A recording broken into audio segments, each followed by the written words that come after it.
Neat పరీక్షపై ఇటు CPI అటు BRS ఆందోళనతో ఉత్తర తెలంగాణ దద్దరిల్లిపోయింది. ఇప్పటికే నీట్ పరీక్షలో జరిగిన అవకతవకలపై న్యాయ విచారణ చేపట్టాలంటూ సిపిఎం ఆందోళన చేపట్టగా నీట్ పరీక్షను రద్దు చేయాలంటూ మంచిర్యాల జిల్లా బెల్లంపల్లిలో బీఆర్ఎస్పీ ఆందోళనకు దిగింది. కాంటా చౌరస్తాలో మోదీ దిష్టిబొమ్మను దహనం చేశారు. ఈ సందర్భంగా బీఆర్ఎస్పీ నాయకులు మాట్లాడుతూ విద్యార్థుల భవిష్యత్తుపై కేంద్ర రాష్ట్ర ప్రభుత్వాలకు చిత్తశుద్ధి లేకుండా పోయిందని ఆగ్రహం వ్యక్తం చేశారు. ఇక నీట్ పరీక్ష అవకతవకలపై ఎందుకు స్పందించడం లేదంటూ నిలదీశారు. ఇప్పటికైనా స్పందించి చర్యలు తీసుకోవాలని, లేనిచో రాబోయే రోజుల్లో పెద్ద ఎత్తున ఉద్యమాలు చేపట్టి కేంద్ర రాష్ట్ర ప్రభుత్వాల మెడలు వంచుతామని వార్నింగ్ ఇచ్చారు.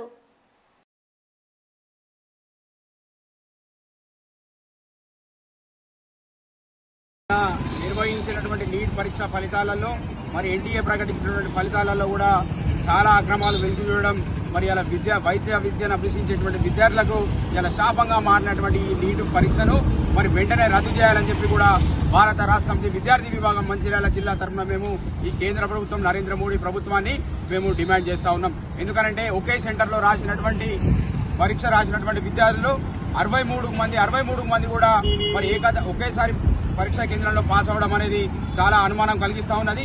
ఇక్కడ ఉన్నటువంటి ఈ కేంద్ర రాష్ట్ర ప్రభుత్వాలు సిగ్గున్నటువంటి మంత్రులు మరి విద్యార్థులను అన్యాయం చేయాలని చూస్తూ ఉన్నారు. మేము అందుకే భారత రాష్ట్ర సమితి పక్షాన విద్యార్థి విభాగం పక్షాన మేము డిమాండ్ చేస్తూ ఉన్నాం.